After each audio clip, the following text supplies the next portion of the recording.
आमचे नवनवीन तडका व्हिडिओ पाहण्यासाठी व्हिडिओ खाली दिलेल्या सबस्क्राइब बटनवर क्लिक करा आणि हो या घंटीला क्लिक करायला अजिबात विसरू नका। काळाच्या तडाख्यात जाऊन असं वाटतं काळ आपलं रोज सारखं चालू आणि तुम्हाला सांगतो नाही त्या यमाशी करून त्या काळाला दया नाही माया नाही तिथं 10-5 रुपये देऊन सुटतही नाही। जाऊ द्या आता महाराज लोकांना किती उदाहरण शिवाजी महाराज माझ्यावर घालण्याचे उदाहरण सांगतो। मला चेक वेळाला ये मला न्यायला म्हणजे इंगळे महाराज उरका लवकर म्हणलं 2 मिनिट चहा पाणी नाही आपल्याकडे वेळ नाही कमी मी म्हणलं पण माझ्या घरी आलेल्या माणसाचा आदर आहे तिथे गेल्याशी जाऊन येत नाही ना उरका लवकर लवकर उरका म्हणलं मी म्हणलं काय चहा करू का कॉफी करू काही करा मला आम्ही कॉफी केली प्यायला ये मला पण थोडी शाळा केली त्याच्यामध्ये कुंकीचं औषध टाकलं ये मला प्यायला आणि ते पिलं झोपलं ना आणि तेवढ्यात त्या डोळ्याचा लॅपटॉप घेतला तर मी खरंच माझं 1 नंबरला नाव होतं मी ते नाव काढलं सगळ्या नावाच्या खाली घातले ते फुलं झाकून आणि थोड्या वेळाने शुद्धीवर आल्यावर ये म्हणतो इंगळे महाराज मृत्यू लोकांमध्ये सगळे लोक तिरस्कार बुद्धीनेच बघतात यमाकडे पहिला माणूस आहे बा तुम्ही यमाचा आदर तिथे करणारा 12 गेलो म्हणलं आपण आता माझ्या नियोजनात बदलच करणार आहे मी म्हणलं बरं झालं आपलं मरणच टळलं आता मी म्हणलं बदल काय करणार म्हणलं खालून सुरू करणार ते माझ्या हातानच खाली नेऊन घातलं होतं ना आता काय बोलत ते का टळत का होते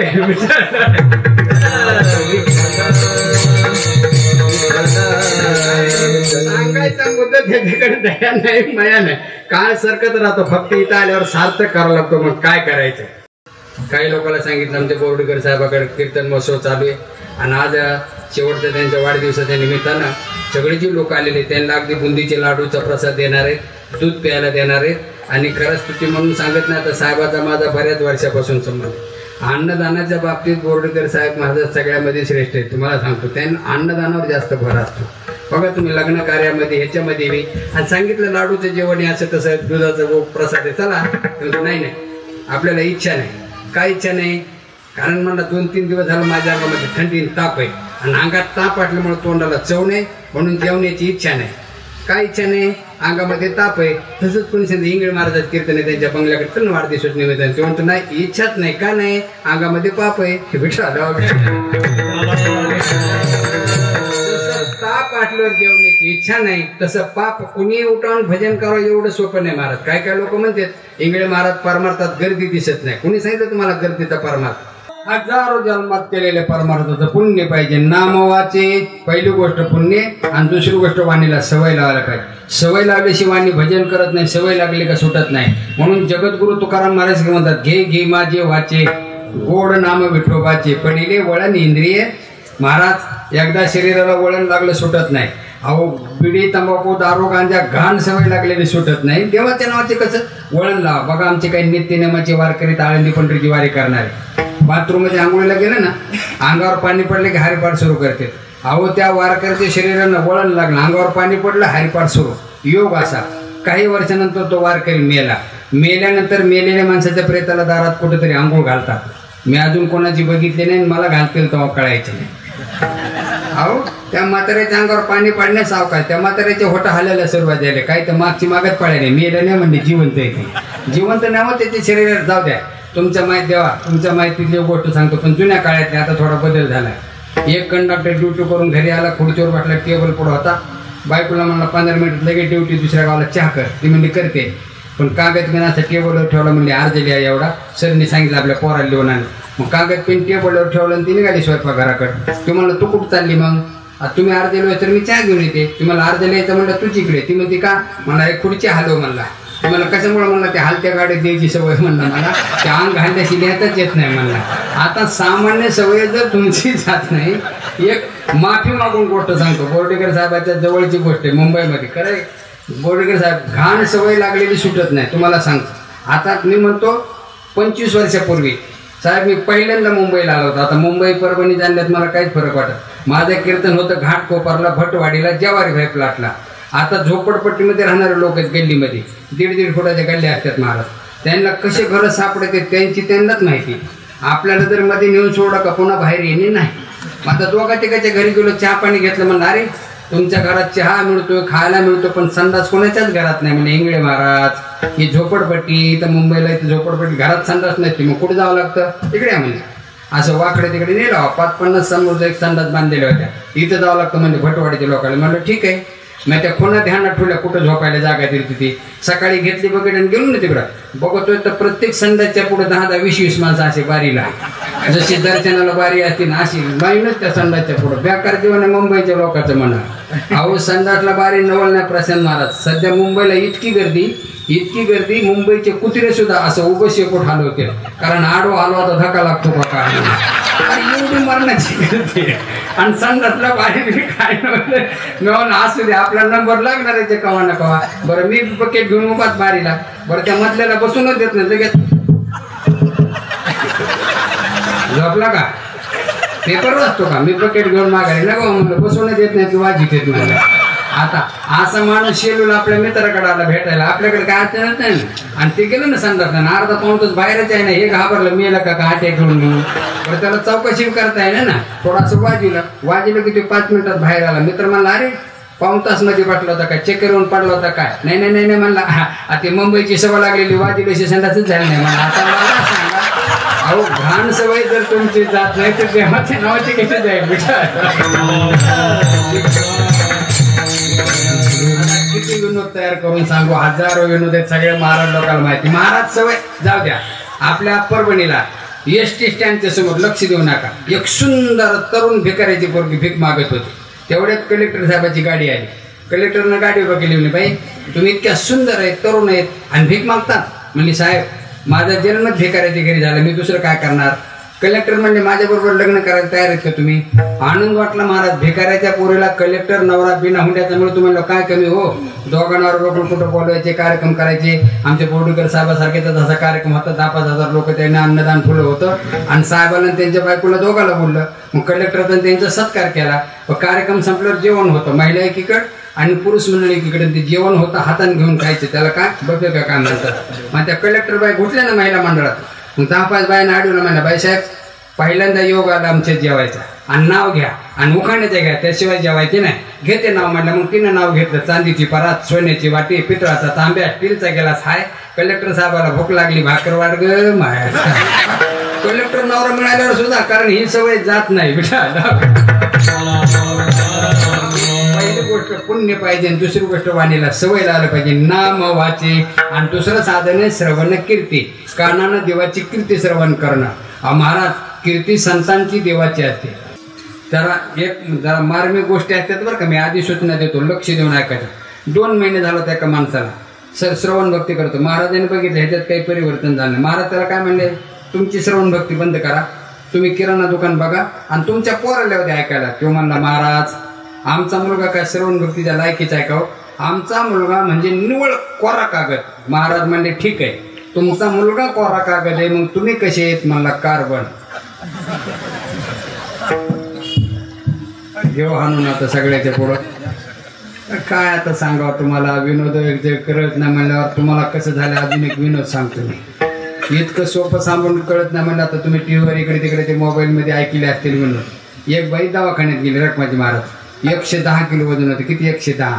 ते म्हणते डॉक्टर साहेब वजन लयच वाढले मग काहीतरी सांगा बरं. डॉक्टर म्हणले बसा देतो औषध. डॉक्टरनं सहज विचारलं बाई तुमचा आहार किती आहे. एका टायमाला किती जेवता. काय ना म्हणले साहेब 20 चपात्या खाते, 10 प्लेट भात खाते आणि 6 प्लेट भाजी खाते.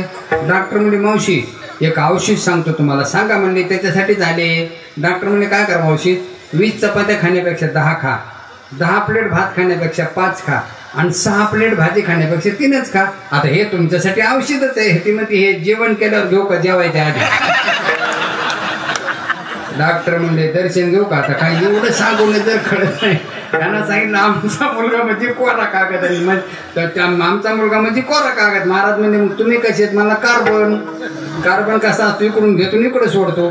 जाऊ द्या. दोघांवर बघू कीर्तन ऐकायचे. कीर्तन ऐकून घरी गेलं चर्चा करायची. आज पांढरा महाराजांनी चांगलं कीर्तन केलं, रखमाजी महाराजांनी चांगलं कीर्तन केलं, वाघ महाराजांनी चांगलं अशी चर्चा करायची.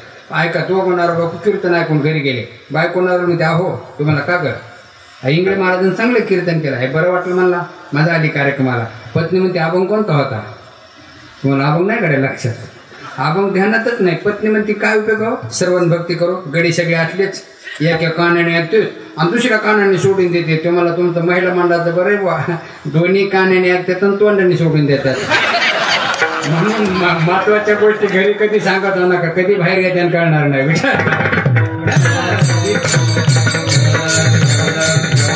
ऐकलं त्याचं चिंतन झालं. भगवान स्वतः सांगतात, मने करावे माझे ध्यान, श्रवणे कीर्ती श्रवण, जिव्हिने करावे नामस्मरण, हरी कीर्तन आरणीशी, करी करावे हरिपूजन, चरणी देवालयागमन. आणि श्रवण भक्ती करणारी माणसं भाग्यवान आहेत. अभंगाच्या दुसऱ्या चरणात निळोबराय सांगतात, काळ सार्थक केला त्यांनी. ऐका माय बापा, त्यांचा काळ सार्थक होतो. कोणाचा? ज्याचा सर्व काळ परमार्थात जातो. चिंतने सरे तो धन्य धन्य.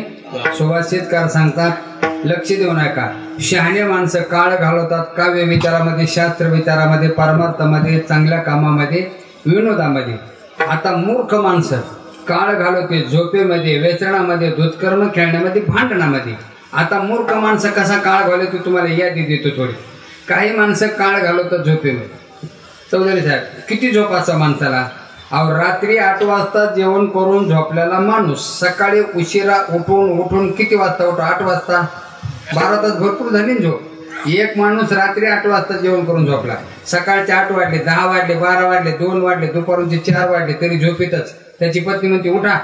उभा आयुष्य का झोपेतच घालवतं का? त्या अंतरुणात पडल्या म्हणतो, किती वाजले? ती म्हणली, किती? 4 वाजले दुपारची. तुम्हाला 4? आता का करायचं उठून? संध्याकाळी झोपावं लागतं का नाही? आता काय उभा आयुष्य काय झोपेतच घालली तू का काय? हे माणसं असा. अहो, एकटाच असं 24 तास झोपलेला असायचं महाराज. पूर्वीच्या काळातली गोष्ट आहे. आणि त्याच्या भावाचं होतं लग्न. आता हे म्हणले, आणि पहिलं लग्न असायचं 2 दिवस. सुरेश महाराज 2 दिवस. लोक म्हणले, ह्याला नेऊन काय फायदा? त्याला उठलं, उठ. ते उठून पटले, डोळे उठले. ते म्हणले, आम्ही चाललो लग्नाला, दरवाजाची कडी लावून घे, लावतो म्हणला, जा. त्याने दरवाजा वाढला आणि गेले लग्नाला. दुसऱ्या दिवशी 5 वाजता वराड परत आला. दरवाजा ढकाला रिकामाच. तर ते झोपलेले जगदन मला, किती वेळ झोपतो तो? मला, मी लावतो कडी, तुमचा जमाना लग्नाला. अरे दुसऱ्या दिवशी माघारी आले. तर आता काय बोला आपल्या माणसाला? आता बा, तुम्हाला विनंती सगळ्या लोकांना, मी अजून आधी सूचना देतो. काही गोष्टी मार्मिक असतात, लक्ष देऊ नका जा. आणि लई लवकर विनोद काढायला बी 4Gचं कार्ड लागतं, लक्षात ठेवा. कारण पटकन ध्यानात आलं. तुम्हाला सांगतो, काही माणसं काळ घालवतात व्यसनावर. एक जणाची बायको तिच्या नवऱ्याला काय म्हणली, हे बघा, उभा आयुष्य तुम्ही दारू पिण्यात घातले, 2 पोरं भीक मागायची पाळी येलो, असं करू नका. देवा शपथ म्हणला, पेतच नाही म्हणजे. हे बघा, अशा शब्द लय वाहिल्यात तुम्ही. पण लक्षात ठेवा, इथून पाठीमागं मी तुम्हाला 50 वेळेस धमकी दिलेली. आणि मी आजच सांगितले, तुम्हाला तुम्ही जर दारू सोडली नाही, मीच तुम्हाला सोडते. आता शेवट इथून माग तुम्हाला तसं करू नको ना. नाही ना, म्हणजे इथून मागं म्हणले मी खरंच आहे, पण आज शेवट सांगते, तुम्ही जर दारू सोडली नाही तर मीच तुम्हाला सोडते. ते मला पेतच नाही असं म्हणलं. गेलं बाहेर, आलं 10 वाजता घरी. तिला माहिती उशीर झाला म्हणजे पिऊनच गेली. ही गेट पशी थांबली होती. असं फुल पिऊन आलेलं गिराईक. त्याची बायको मध्ये काय कमाल हो तुमची? तुम्हाला 50 वेळेस धमकी दिली मी. आणि मी आजही सांगितलं होतं, जर तुम्ही दारू सोडली नाही तर मीच तुम्हाला सोडते. ही बायकोला म्हणतो, मग तुझं तरी खरं कर की. तू तरी कुठं सोडतेस का म्हणला मला? नुसतीच म्हणून तिचंच म्हणला. आता काय बोला अशा माणसाला? आज जाऊ द्या, आता तुमच्या भागात कोणी दारू पेत नाही, ती गोष्ट सोडून द्या.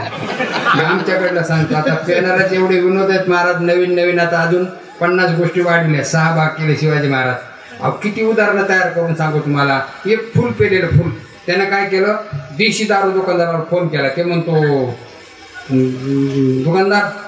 दुकान कधी उघडणार? दुकानदार मला सकाळी उघडून 10 वाजता. हे 10-5 मिनिट झालं. दुकानदार दुकान काय 10 वाजता उघडेल ना म्हणला.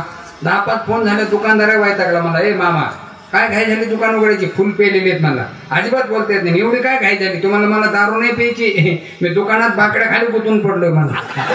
हे मध्ये अडकलं होतं, बाहेर निघायसाठी विचारत होतं कधी उघडायचं म्हणून. आता काय बोला माणसाला? अहो, लईच अवघड आहे महाराज पेनारायचं. जाऊ द्या, एक फुल पेलेलं फुल. ऐका, आमचे पांडुरंग महाराजांनी परवा ऐकलं ते दृष्टांत नवीन महाराज. फुल पेलेलं. ते बायकोला काय म्हणतो, आपल्याला जर लोकांनी नगरसेवक केलं, शहरच बदलून टाकेल म्हणला. आणि जर मुख्यमंत्री केलं, सगळा महाराष्ट्र बदलून टाकेल म्हणला. आणि जर पंतप्रधान केलं ना, अख्खा देशच बदलून टाकेल. बायको म्हणते, तुमच्या अंगात काय मोदी साहेब घुटलेत का काय? नाही, हे बदलीन ते बदलीन, सारखं बडबड करताय तुम्ही. अहो, दारू कमी प्या. तुम्ही लुंगी समजून माझं परकरच घातलंय, ते बदला म्हणजे.